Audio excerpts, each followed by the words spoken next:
Hey everyone, it's Paolo here, and in today's video, ang pag-uusapan natin ay ang condominium flipping in the Philippines.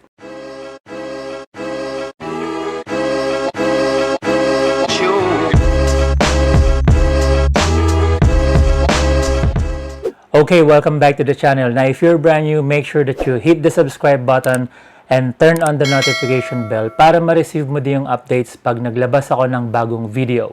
So, in this video guys, ang pag-uusapan natin ay ang condominium flipping in the Philippines. And ituturo ko sa inyo guys yung simple strategy kung paano ba kayo kikita ng malaking pera sa condominium flipping sa property sa Philippines. So, papakita ko sa inyo yung mga sample case study ko and bibigyan ko din kayo ng mga live case study or results ng mga properties na nabili ko sa Philippines and kung ano na yung mga market value niya ngayon. And kung gusto niyo din makapag-invest sa Philippines, ang gagawin ko guys is ilalagay ko yung contact person na si Miss Andrea Lu dahil dito sa video na to ang pag-uusapan natin ay yung mga property ko sa Avida Land dyan sa May Philippines. So makikita nyo sa screen ngayon yung contact details ni Miss Andrea Lu. So please make sure na kapag minessage nyo sa Facebook Messenger, sa WhatsApp, or sa Viber, mention nyo sa kanya na napanood nyo yung video ni Paolo Beringuel and siya na yung magbibigay sa inyo ng mga latest promo and discounts dun sa mga different projects ng Avida Land. So ang gagawin ko ngayon guys is ipapakita ko sa inyo yung mga sample case study ko. And ito yung mga sample ng mga properties na nabili ko sa Philippines, specifically with Avida Land. And ipapakita ko sa inyo kung ano ba yung strategy na ginagawa ko. And kung gusto nyo rin i-implement tong strategy na to, pwede nyo yung kopyahin yung ginawa ko. And then pwede rin kayong kumita ng, depende sa magiging market value or increase in capital value, then pwede kayong kumita ng milyon-milyon sa property flipping. So ito yung case study 1. Ito yung first investment property na nabili ko back in 2016. So makikita nyo dito guys, yung property na to is located sa Avida Towers 1 Union Place in Taguig. Dyan sa may Taguig sa Philippines. And ang property value is, nabili ko siya guys ng 2.6 million. And ang kagandahan nito dito sa purchase price na 2.6 million, nabili ko lang to, ang ginawa ko is nag-reserve lang ako ng 20,000 pesos. So binayaran ko yung reservation fee na 20,000 pesos.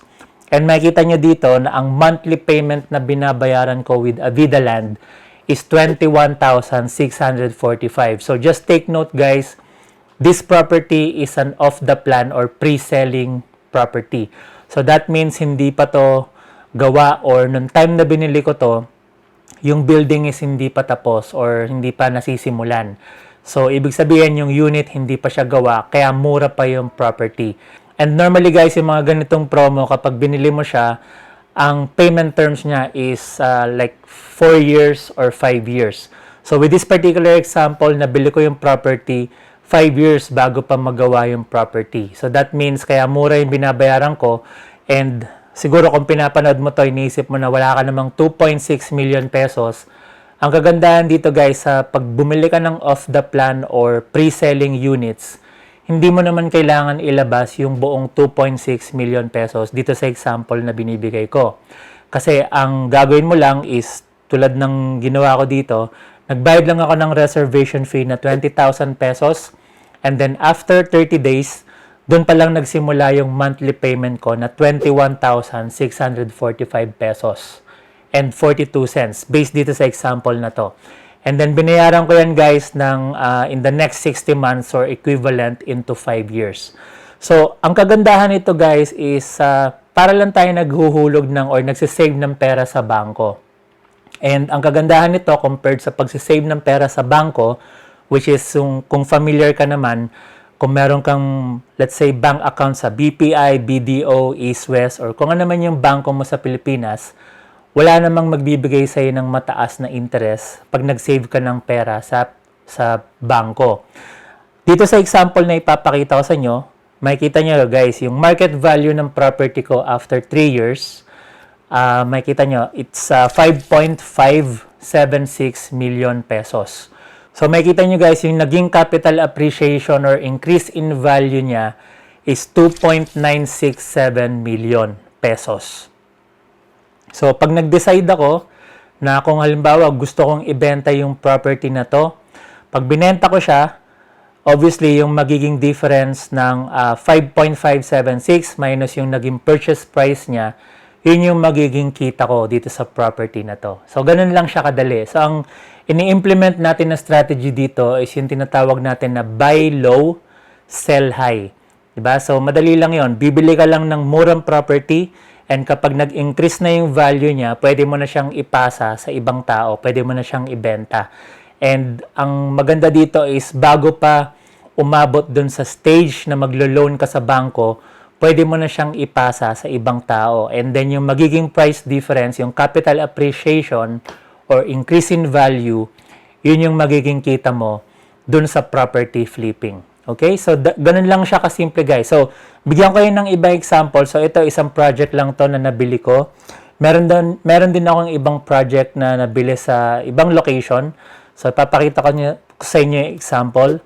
So, ito naman yung isa pang example ng project na nabili ko. And again, guys, itong project na to is, ang strategy natin dito is buy off the plan or pre-selling unit. So, dito naman sa property na to, ito na yung nabili ko siya in 2019, September. So makikita nyo guys, ang selling price ng property is 3.199 million pesos. So again, kung pinapanood mo tong video na to and siguro nag-iisip ka, wala ka namang 3.199 million pesos. Ang kagandahan dito guys is hindi mo naman kailangan ilabas yung buong 3.199 million pesos na yon. So, dito sa example ko, ang ginawa ko dito, and makita mo yung sample computation, ang reservation fee na binayaran ko is 10,000 pesos lang.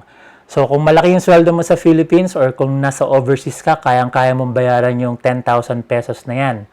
And after the 30 days, makikita mo dito, right? So, binayaran ko yung reservation fee na 10,000 pesos ng September.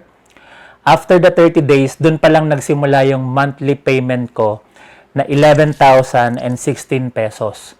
So, pag kinumpit mo yan guys, bali ang nangyari dito is yung down payment na sinisingil nila sa akin na 20% ng selling price, i-divide nila into 60 months, which is 5 years. So, that means, kaya siya naging 11,016 pesos. So, naging magaan. Instead na magbayad tayo ng 20% na down payment, which is equivalent to about 670,000 kasama yung other charges and fees. So, hindi naman natin kailangan ilabas yung buong 670,000 pesos kasi in-staggered nila into 5 years yung, yung down payment na yon. So, ang binabayaran ko lang dito sa property na to is 11,000 per month. Sobrang mura, di ba?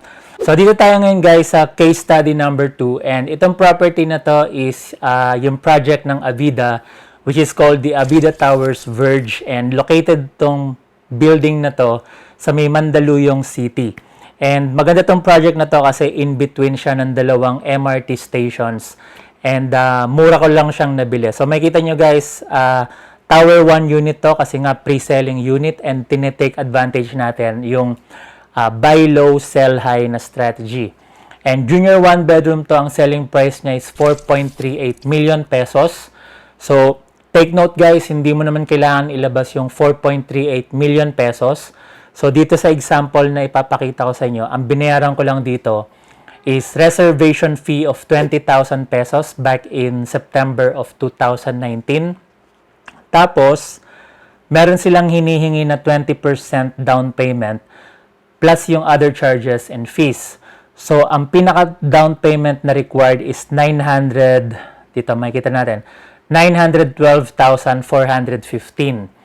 Pero, hindi mo kailangan ilabas yung buong 912,415 na yan. Kasi, pag dinivide mo yan into 60 months or equivalent to 5 years, dun mo ngayon makakome up yung monthly payment na 14,873. So, magaan lang siya sa bulsa and para lang tayo naghuhulog ng pera sa bangko, right? Pero ang difference niya is dito sa property flipping, mas malaki yung increase ng pera natin. So, ipapakita ko sa inyo yung nangyari dito sa property ko sa Avida Towers Verge. And dalawa actually yung binili kong property dito sa Verge. And ipapakita ko sa inyo yung naging result. So, Again guys, ang naging purchase price nito is 4.38 million pesos. And makita nyo dito, nung binayaran ko yung reservation fee ng September of 2019, merong lumabas na notice or notification. Ito yung pinaka-screenshot niya.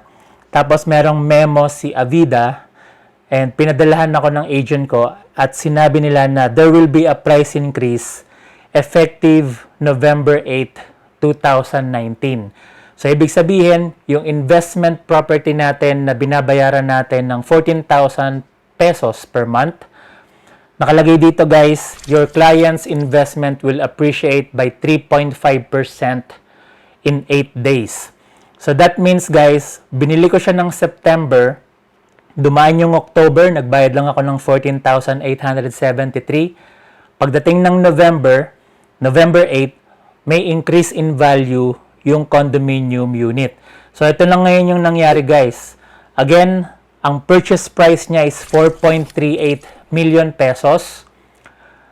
After 2 months na nabili ko siya, and again, yung binabayaran ko is 14,000 per month lang. So, after 2 months, tumaas yung value niya to 4,534,000 pesos. So, makikita niyo dito.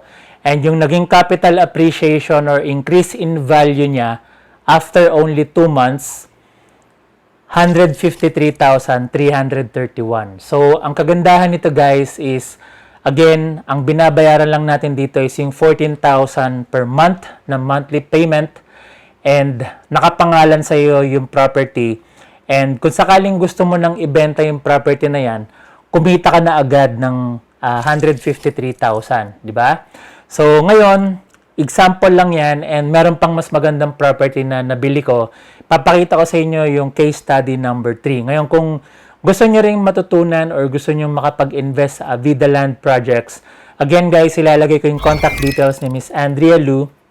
Siya yung pinaka-real estate agent ko sa Philippines with the Avida Projects. So again, please make sure na i-mention nyo kay Miss Andrea Lu na napanood nyo yung video ni Paolo Beringuel and bibigyan niya kayo ng mga latest promo and discounts. Depende sa project na mapipili ninyo. So, ang gagawin ko ngayon is papakita ko sa inyo yung case study number 3. So, ito naman dito sa case study number 3 na to. Ito naman yung property guys na nabili ko sa Avida Tower Centera. So, ito yung example computation. Makikita nyo. So, dito sa sample computation na to guys, ang nangyari dito is nabili ko yung property which is a 1 bedroom. Nabili ko yung property guys ng 6.31 million pesos. Okay, so 6,310,000 pesos. And ang kagandahan dito is hindi ko naman nilabas yung buong 6 million na yan. Naglabas lang ako ng reservation fee na 20,000 pesos noong October of 2019. And then, take note guys, makita nyo dito, yung down payment na hinihingi nila which is like 10% like spot down payment. And in-staggered nila into 18 months. And makita nyo dito na binabayaran ko lang yung property ng 33,805,000 pesos per month. So, itong property na to is ready for occupancy na siya. So, actually, pwede mo nang patirahan itong property na to. So, pero ang kagandahan dito, ang point ko dito is pwede mo pa rin siyang i-property flip. Bale, makita nyo dito guys, so, October ko siya binili, nagbayad ako ng reservation fee na 20,000 pesos. So, under my name na to. And then, November 15 of 2019, merong lumabas na notice na effective November 15, 2019, merong 20% na increase itong property ng Centera. So, dalawa din yung unit na binili ko dito sa may Avida Tower Centera sa Mandaluyong. So, ito na ngayon guys yung nangyari, which is sobrang nakaka-addict itong investment na to. So, again guys, makikita nyo, ang purchase price ng property is 6,310,000 pesos. And market value niya after 1 month, after 1 month pa lang na after ko siyang mabili, tumaas na yung market value niya to 7,572,600 pesos. So, pag kinumpit mo yon, ang naging capital appreciation niya or increase in value is 1.262 million pesos. sa loob lang ng 1 month.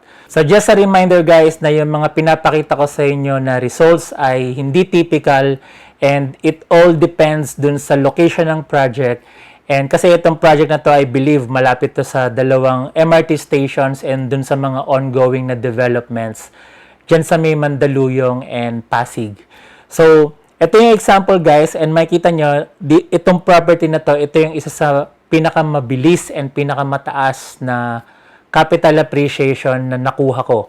And again, dalawang property yung binili ko sa Avida Towers and Terra. So, kung gusto kong ibenta yung property na to, makikita nyo guys na ang capital appreciation or increase in value niya is 1.26 million pesos. So, ibig sabihin, kung ikaw yung nakabili ng property na to, at kung gusto mo nang ibenta yung property, kumita ka na agad, right? Ang binabayaran mo lang is yung monthly payment, pero kung gusto mo na siyang ibenta sa iba, meron ka na agad capital appreciation or kita or increase in value. So, yan yung strategy guys na buy low, sell high. And ito yung sample strategy ng condominium flipping sa Philippines. And kung gusto niyong matutunan kung paano gawin to, and kung gusto niyo rin makapag-invest dun sa mga projects with Avida Land, again, ilalagay ko yung contact details ni Miss Andrea Lu. Please make sure na pwede niyo siyang i-message sa Facebook Messenger, sa WhatsApp, or sa Viber. Make sure na i-mention niyo sa kanya na napanood niyo yung video ni Paolo Beringuel. And bibigyan niya kayo guys ng mga latest promo and discounts. Depende din sa mga project na mapipili ninyo. Kasi maraming projects si Avida Land all around the Philippines. So thank you for watching guys. And I wish you all the best. And God bless.